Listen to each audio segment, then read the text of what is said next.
Hello guys, welcome to your YouTube channel. आज हम questions discuss करेंगे वो जो एग्ज़ाम में कॉम्पिटिटिव एग्ज़ाम्स में ज़्यादातर पूछे जाते हैं परसेंटेज के ऊपर। तो पहला क्वेश्चन हम देख लेते हैं। यहाँ पे किसी कारखाने में श्रमिकों की संख्या जो है की वजह से, श्रमिक कमी की वजह से, तो जब भी बस आप पास यहाँ पर कमी दे रखी हो और तुम यहाँ से पूछे कितना बढ़ाया जाए, तो बस आपने क्या करना है, जो भी आपको नंबर दे रखा है वो आप लिखो ऊपर और नीचे कर दो 100 - 25। अगर यहाँ वो कमी दे रखी तो कमी करनी, कमी के लिए माइनस का निशान लगाएंगे, और आपको यहाँ अगर बढ़ोतरी दे रखी तो फिर यहाँ प्लस का निशान लगाएंगे और इंटू कर देंगे 100 और आप पास ये आ जाएगा परसेंट। तो आप पास कितना हो जाएगा 25/75 इंटू 100%। तो हम इसको सॉल्व करें तो आप पास कितना आ जाएगा 25 या 75 और 3 साल से 100 डिवाइड कर लो 33.33%। या तो आप ऐसे लिख लो, और आप ऐसे नहीं लिखना चाह रहे हैं तो फिर आप 33 and 1/3% आप ऐसे भी इसको लिख सकते हैं। तो ये है इसका आंसर। चलिए नेक्स्ट क्वेश्चन देखिए, आपके पास लिखा है यदि राम की आय श्याम की आय से कम है। तो मैंने पहले जब भी आप पास यहाँ कम होगा तो बस अब आपने क्या करना है, तो 20 बटे में आपने क्या करना है 100 - 20 इंटू 100%। तो ये आंसर है आपके पास कितना हो गया जी 20/80 और इंटू 100। अगर इसे सॉल्व करेंगे तो 20 चौक 80 और 4 से काट दो इसे, तो आप पास आ गया 25%। तो यानी जो श्याम की आय है वो राम की आय से 25% ज़्यादा है। चलिए एक क्वेश्चन और देखते हैं। मेरे पास कह रहा है किसी परीक्षा में 40% छात्र गणित में असफल हो जाते हैं। तो आपको तो पता है कि टोटल जो परसेंटेज हमारे पास होता है वो हमेशा होता है 100।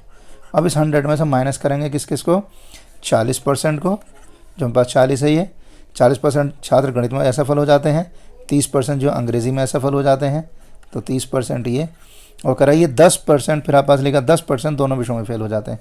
तो ये 10% जो है, क्योंकि दोनों जो है कैलकुलेशन, इसलिए इसको माइनस कर देंगे। तो यहाँ पर टोटल जो आप पास बच्चे ये आप पास ही हैं जो पास होने वाले हैं। तो 100 में से हम माइनस कर दें कितना 40 और 30 70 हो गया, 70 में 60 घटा दो, 70 में 10 60, तो टोटल आ गया 40%। यानी 40% दोनों विषयों में आप पास बच्चे पास हो। ज़्यादा कैलकुलेशन, लंबी कैलकुलेशन की ज़रूरत नहीं है, बड़ा इजीली आप अपने सवालों को सॉल्व कर सकते हैं। हमें लंबी कैलकुलेशन कहीं भी नहीं करनी है, बस हमें क्या करना है, शॉर्ट मेथड हम ढूंढ रहे हैं यहाँ पर।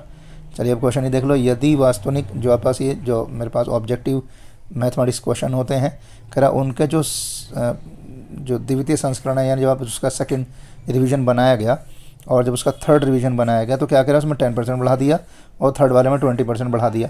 तो करा बताइए कुल बढ़ोतरी क्या हुई। तो जब भी आपसे इस तरीके से पूछे दोनों जगह बढ़ाया तो बस आपने क्या करना है, पहला वाला प्लस, दूसरा वाला प्लस और दूसरा, और इन दोनों को मल्टीप्लाई कर लो अपॉन 100 कर दो। पता तो कितना हो जाएगा 30 प्लस आप पास ये कितना हो गया जी 200 का मतलब 2, यानी 32% टोटल जो है वो बढ़ गया टोटल मिला के। अब आप देख लीजिए यहाँ पे आइए नेक्स्ट क्वेश्चन देखते हैं। यदि चाय के मूल्य में 20% की बढ़ोतरी हुई, पहले करने बिक्री में 25% की कमी हो गई, आप पास ये हो गया, बिक्री बढ़ी और कमी क्या हो गई, बिक्री बढ़ गई और जो है बिक्री चाय की कीमत बढ़ गई और जो बिक्री वो घट गई। तो अब क्या हुआ, तो आय में प्रतिशत वृद्धि या कमी क्या हो गई। तो अब ज़ाहिर बात जब कोई चीज़ घटेगी बढ़ेगी तो कहीं ना कहीं जो इनकम है उस पर फ़र्क पड़ेगा।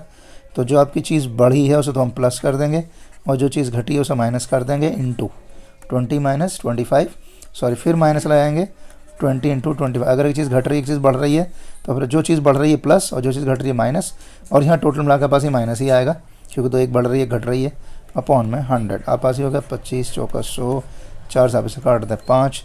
तो आप पास सॉल्व करके क्या आ जाएगा, 5 काट दें तो क्या आ जाएगा, ये भी माइनस, तो 30 हो गया, 30 में से आपने 20 घटाएंगे तो माइनस का 10 बचा। और जब भी आप पास ही माइनस आएगा ध्यान करना हमेशा क्या होती है, वो होती है कमी। यानी फिर आप पास जो है कमी हो गई कितने परसेंट की, 10% की। चलिए नेक्स्ट क्वेश्चन देखते हैं मेरे पास क्या है। एक क्वेश्चन आपको रहेगा यदि चीनी का मूल्य 15 रुपये प्रति किलोग्राम है, 15 रुपये के हिसाब से आपको चीनी मिल रही है, चीनी के मूल्य में 20% की हमने क्या कर दी, वृद्धि कर दी पहले, फिर 20% हमने उसको घटा दिया। तो जब भी आप सेम परसेंटेज घटाते और बढ़ाते हैं तो उस केस में आपको हमेशा होगा, ये ध्यान करना, हमेशा कमी होगी। और वो कमी कितनी होगी, तो वो कमी होगी 20 जो आपने घटाया और बढ़ाया अपॉन में 100। जब आप इसे सॉल्व करते हैं तो आप पास क्या जाएगा 0 से 1, तो 4%। तो इसका मतलब ये आप पास यहाँ है वो 4% की कमी हो गई। टोटल जो चीनी का मूल्य है उसमें टोटल कमी हो गया आप पास 4%। नेक्स्ट क्वेश्चन देखते हैं मेरे पास क्या है। एक चुनाव में दो उम्मीदवार थे, जिनमें से कुल मतदाताओं में क्या है, मैं 5% ने वोट नहीं डाला। तो 5% वोट नहीं डालना मतलब मान लीजिए 100% वोट था मेरे पास, तो 100% वोट कितना पड़ा, सिर्फ 95% वोटिंग हुई।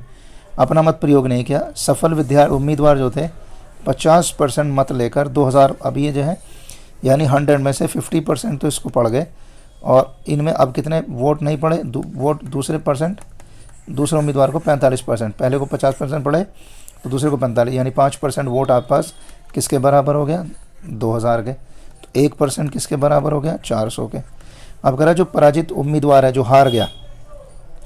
हार गया उसको कितने वोट मिले। अब 1% हारने वाले कितने वोट मिले, 45%। तो 45 को मल्टीप्लाई कर देंगे आप 400 से, तो पास आंसर आ जाएगा 18,000। तो मुझे जो हारने वाला उम्मीदवार है उसको वोट पड़े सिर्फ और सिर्फ 18,000। अब ये क्वेश्चन एग्जाम में, एक परीक्षा में सीता ने 30% अंक प्राप्त किए और 50 अंकों से फेल हो गई। दूसरे वाले में क्या है, उसने एक को जो है 40% वोट मिले और 20 से पास हो गया, 20 नंबर ज़्यादा मिल गए उसे। तो आपने देखना है कि इन दोनों के बीच में डिफरेंस कितने का, 10 का। तो 10% ज़्यादा मिले हैं इसे इससे, और दोनों में ये इसको 50 नंबर कम मिले और उसको 20 नंबर ज़्यादा मिले। तो टोटल कितने हो गए, 50 तो कितने, 40 आपस में 50 और 20 70, तो ये 70 नंबर हो गए। 10% जो 70 के बराबर हो गया। तो अब कह रहा कुल पूर्णांक, पहले तो आपको पता करना, तो कुल पूर्णांक के पास कितने, हमेशा 100%। तो 100% का मतलब 700। तो टोटल 700 नंबर का पेपर था, और उत्तीर्ण होने कितने चाहिए आपको लिखा है यहाँ पे, वो चाहिए 30%। तो 30% निकाल लो, 30/100, 10 से 10 तो 21, लेकिन साथ में क्या करना आपने, 50 नंबर इसमें और जोड़ने। तो 210 + 50 यानी 260 नंबर चाहिए पास होने के लिए। चलिए नेक्स्ट क्वेश्चन देखते हैं। एक परीक्षा में उत्तीर्ण करने के लिए 45% अंक प्राप्त करने पड़ते हैं, लिखा मेरे पास। अब क्या करा, आपस ये कह रहे हैं यहाँ पर कि राम ने 30% अंक प्राप्त किए, 45 में से 30 में उसको मिले, 60 अंकों से वो क्या हो गया, फेल हो गया। तो अब मिलने कितना चाहिए, 45 मिले 30, तो कितना हो गया, बस 15%। 15% की कमी यहाँ हो गई, और यहाँ कमी कितने नंबर की हुई, 60 की।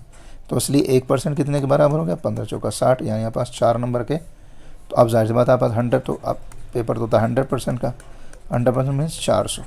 तो 400 नंबर का आप पास वो पेपर था। तो यही आप पास इसमें आंसर है कि कुल पूर्णांक ज्ञात कीजिए। तो 400 थे। अब नेक्स्ट क्वेश्चन देखते हैं मेरे पास क्या है। किसी त्रिभुज के आधार में 10% की आपने क्या कर दी, बढ़ोतरी कर दी, और क्षेत्रफल में कोई परिवर्तन न हो तो उसकी ऊंचाई में कितने प्रतिशत कमी करनी पड़ेगी। तो हमने बताया था, जब भी आपने क्या किया है, यहाँ पे वृद्धि की है, तो वृद्धि का मतलब है अब 10/100 + 10 कर लो इंटू 100। अब पास कितना हो जाएगा जी, 10/110 इंटू 100। अब क्या होगा, 10 से 10 कट गया, आप इसे काट लो, 11/99, तो 9 सही, आप पास बचा 1/11%। तो ये है इसका आंसर, यानी इतनी प्रतिशत की कमी करनी पड़ेगी। अब अगर एक वर्ग की भुजा को 20% आपने क्या कर दिया, घटा दिया जाए, तो उसके क्षेत्र में कितने प्रतिशत की कमी होगी। तो आपने घटाया, तो आपने क्या करना पड़ेगा, 20 - 20 + 20 इंटू 20/100। अब दोनों जगह घटा रहे हैं उसको, तो 20 - 40 हो गया, प्लस आप पास हो गया 1104 हो गया, यानी 36% की उसके अंदर क्या हो जाएगी, क्योंकि माइनस में आया है इसलिए इसका मतलब है 36% की कमी हो जाएगी टोटल उसके अंदर। तो आज की वीडियो में इतना ही। उम्मीद करते हैं कि